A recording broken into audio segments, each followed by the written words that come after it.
good to be with you guys. Is this on? It's good to be with you guys tonight. We'll have a relatively short study talking about Philippians, and as any time I talk, if there's something that I say that excites you, just go ahead and read about it and keep doing your own thing during the study. But we're going to focus on Philippians, a little bit about the background, and then a little bit about just what goes on in the chapter or in the book without stepping on each other's toes for the next few weeks for the guys that studied through this chapter specifically. And so the reason I partly say just if what I'm saying, if you want to drown me out and just read, Philippians is a great, just wonderful book to read. It's really easy to read. It's happy. It is Paul writing kind of to his friends, to his supporters, and thanking them for all that they've done. And then of course encouragement and correction here and there. But in general, it's a positive, happy, easy book to read. And it's a group that's in Europe, which that may be very obvious to you, but we talk about the 7 churches of Asia and stuff like that. But Philippi is in Europe. We'll start off with just standard who, what, when, where, why, like it's middle school. Easy enough. Paul to the Philippian brothers and sisters. What I just call it a letter of joy and encouragement. Like it's over and over and over. It's thanking them. There's anyone that talks about Philippians will say it's the book of joy. It's joy or rejoice or something like that. In every single chapter, every one of us that does a chapter study will probably talk about joy. It's really nice to read. Paul's writing it in prison, and so such a happy book about joy and companionship in Christ is fun to read, and it's just notable. When AD 60 to 62, give or take, whatever, a few years, basically 10 years after the congregation was established. Same thing, it was established 10 years earlier, around AD 50, give or take. And then you can think of that as 17 years after the church was established. So AD 33, the church was established. 17 years, a whole lot of stuff in a whole lot of places went on. Good things happened. And then ultimately, after nearly 2 decades, the gospel came to Philippi. And then this book itself was written again 10 years later after that, in 80, 60, 62, something along those lines. And then, again, why? Encouragement, appreciation, and then some warning and correction. But really a very happy, like I said, very happy book, not to be too repetitive. So, one of the places, if you want to just ignore me and read, you can read Acts 16, 11 through 15 is where Philippi, the church, was established. And so you can read before and see Paul's second missionary journey. And it's pretty interesting. So the first member that we hear of is Lydia, a female, potentially a businesswoman. Well, either way, a businesswoman, but potentially a very successful businesswoman. It's common.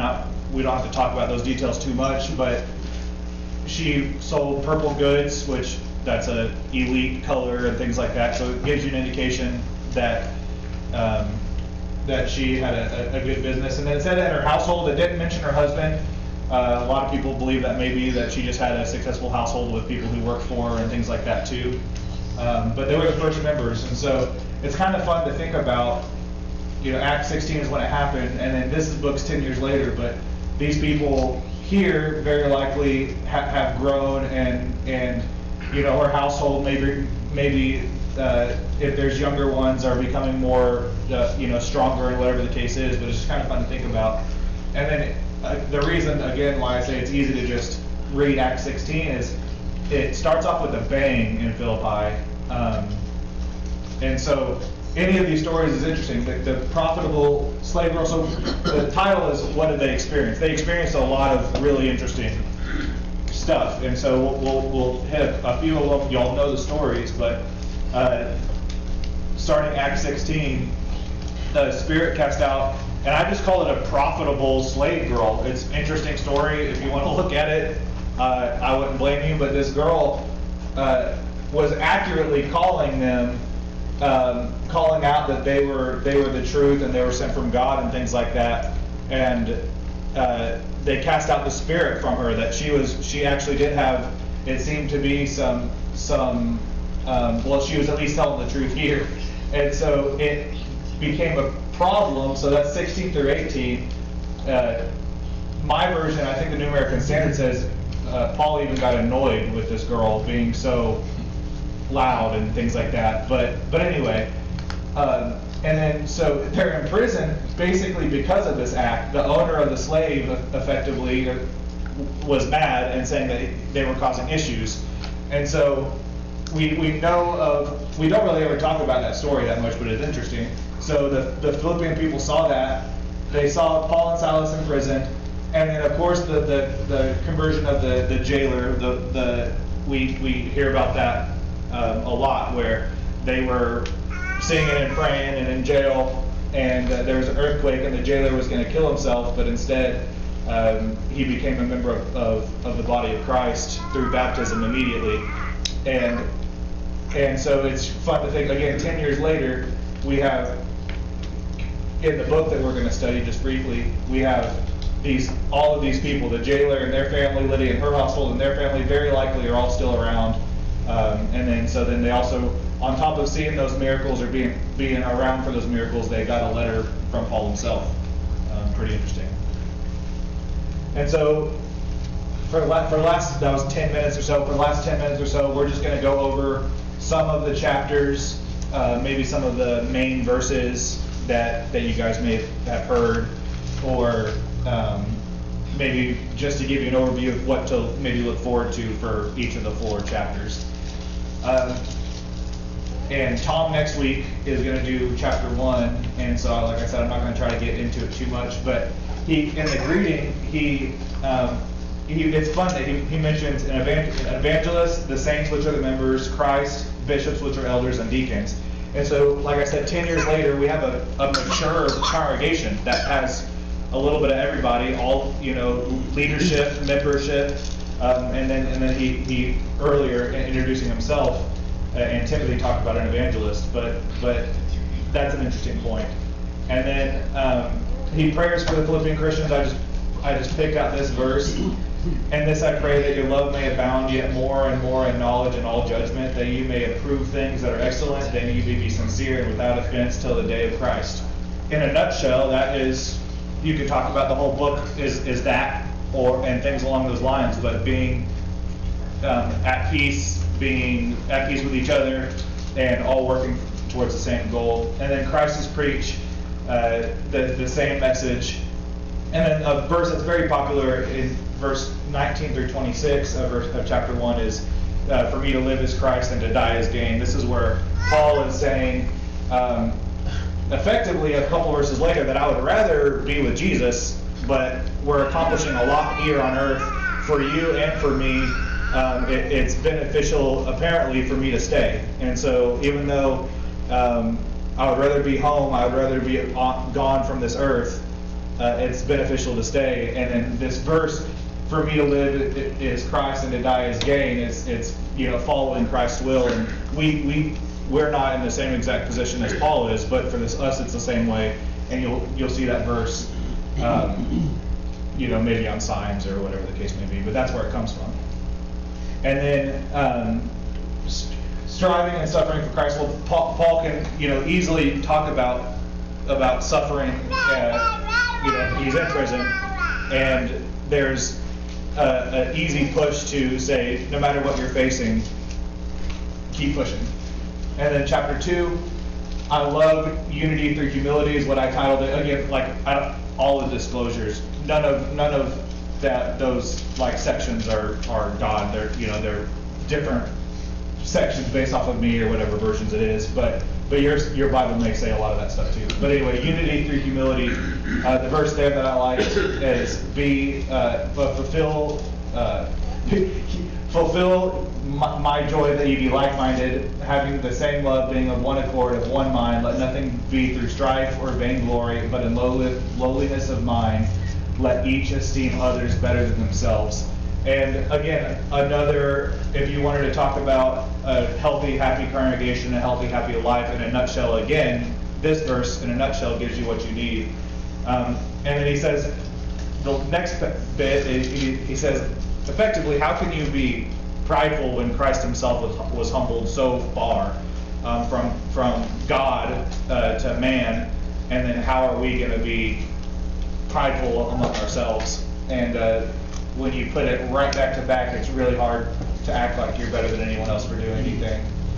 And then verse 12 through 18, work out your own salvation. That wasn't in the subheadings in any of the Bibles, but that was the verse that I like the most. And it's a beautiful thing that we get to work out our own salvation. That you're not relying on your parents who may have lived a good life or a bad life, or you're not relying on any kind of hidden mystery. Is that we have exactly what we're supposed to have, and we get to work on we get to be in control, and also in that message share with as many people as possible, so people have the information they need to work out their own salvation. And then at the end, Timothy's praised with his work, and Epaphroditus is praised, where, again, if you just want to read it, it's interesting. He basically almost died delivering this letter. Maybe should have died. It may have been a miracle that he didn't die. But Paul, you can imagine being in prison, needing help and love, being so thankful that even though Epaphroditus was sick, that he made the journey and delivered the letter, and everything else beneficial along, from the Philippians. And then the last two chapters, I love chapter 3, all for Christ. This one just says, beware of evil workers, beware of dogs. This is beware of people that apply laws that aren't there, or that are intentionally trying to kind of stratify ourselves to be better than someone else, or intentionally trying to lead you away. This whole first couple chapters has been about love and peace and thank you and keep on striving, but then halfway through he says, but beware of the dogs, beware of the people that aren't honest, beware of all of these things, because we have effectively we have a fantastic group, but beware that these people are out there preaching false doctrine, binding false things, and don't let it come to the church. All pressing towards the goal. Verse 15, let us therefore as many be perfect, be thus minded, and if in anything be otherwise minded, God shall reveal this unto you. So I love it. Be perfectly minded, be perfect together. If anyone be otherwise, God will reveal it to you. So it's saying you have everything what you need, and if you have false intentions, it'll be made known. But otherwise, keep pressing towards the goal together. And then citizenship is in heaven. That's the whole point of everything that we do, is that our citizenship is in heaven. It's beautiful. Read 20:21, that section if you want to feel really good inside. But we are citizens of heaven. It's not like it's we're hoping to get our passport stamped or whatever the case is, but it's there waiting for us. We can talk to the Almighty Father as our friend and as our Creator. We are citizens of heaven. We're here on earth for a little bit of time, but we have the exact plan that we need. And while Paul's in prison, and while these people are maybe fighting some evil workers and whatnot, we're all pressing towards the same goal, and our citizenship already is in heaven. And so we already have everything we need to do, and let's just press on towards the goal, which is in heaven. And it's not, like I said, it's not just you don't get a green card or whatever the case is. You're there, and you're His forever, and it's a beautiful thing. And then just the last chapter, 4 of 4 easy, smooth, beautiful chapters. We have our little like beef that we have between two ladies, which is funny that they're named for all of eternity in here. But chapter 4, it's like Paul's writing to his friends as a friend, and then he says, Euodia and Syntyche, live in harmony and rejoice in the Lord. Like, before I end, get along, and then I'm going to write the rest of my letter. And I wonder if these are people that have like always been mad at each other, or if it's just like a one-time thing. But he calls them out, which I think is beautiful. And it says help them. It says everyone else in the congregation help them. We don't have time for this. and make sure that they live in harmony. And then verses 8 and 9, we know this passage. It's a beautiful passage. Finally, brothers and sisters, whatever is true, honorable, whatever is right, whatever is pure, whatever is lovely, commendable, if there's any excellence and if anything worthy of praise, think on these things. So don't be fighting with each other. Think on these things. And then, as Dad pointed out when we were talking about this, is verse 9, and I wouldn't have had it if he didn't say that, but I put it in there as well. As for these things you have learned and received and heard and seen in me, practice these things, and the God of peace will be with you. His message is, you know what to do, you've heard it, you've received it, you've seen it, I've lived it out. Practice these things, and the God of peace will be with you. It's just, we're 2,000 years later, and it's the same thing. We've learned the right things, we've received the right things, we've heard the right things, we've seen those above us practice the right things, and we need to obey and do the right things ourselves. And then Philippians 4:13, of course you're going to put it in there. It's on every person's like bumper sticker or background or whatever, that I can do all things through him who strengthens me. This is in the section of Philippian generosity, and so the Philippian people have always taken care of Paul, even when others wouldn't. And so this section is talking about Paul has been in good times and bad times and ups and downs, and I can do all things through Christ who strengthens me. But I like the end. The verse 14 says, nevertheless, you have done well to share with me in my difficulty. Saying, thanks guys, I can do all things through Christ who strengthens me, but on earth, that strength that strength comes through you guys. And so in a similar way, 2,000 years later, we can do all things through Christ. We can handle all the ups, we can handle all the downs, but it's beautiful to have each other to share in the ups and downs. Just like Paul had the Philippians, we love the squad that truly adjust their life to do the same thing, and again, share with me and my difficulty, and maybe you and your difficulty, but the message remains the same, that we're all pressing towards the goal. And then last one, I just feel like it's kind of cool that he's in very likely a Roman prison, and he's like, all the saints greet you, including the one in Caesar's household. Like, I'm in prison, this dude put me in prison, but we have believers all the way up, and they greet you as well, even as I'm chained up. And so I just love that that's the final greeting. Like, make no mistake, we're everywhere, and we're growing, and we're strong, and thank you. And so that's my overview. We started with some of the things that the Philippians had seen back at the establishment of the congregation. Not to be too repetitive, but it's interesting. A woman, there was not enough believers or Jews even in the city to have a synagogue, it seems, potentially. And so these women were were believers, and were at the river, and that's where it started. So make no mistake that every one of us can be the catalyst for extreme growth, to where we have a letter and all kinds of stories 2,000 years later, very likely, because of these women and people who started from the beginning. So I'll end with that. I'll have plenty of time to ask anything, and I left plenty of space for anyone to talk about their favorite verses or the things that I missed or anything like that. So we'll start here if you want, Dwayne, go all the way. Yeah. Appreciate your remarks. Yeah, Philippi is kind of an interesting city. Paul's first missionary journey, he didn't go up into Macedonia. He cut it short. He primarily stayed in the country of Galatia, and that's where we get the book of Galatians from, the churches there. But while he was on his second missionary journey, he wanted to go a different direction, but the Spirit kept him from doing so. And there was a man from Macedonia appeared to him and said, in a vision, appeared to him and said, come to Macedonia. And then later we see him going to Macedonia. But when you look at the map, when you enter by foot into Macedonia, Philippi is basically the first city you come to. And it was one of the prominent cities of Macedonia.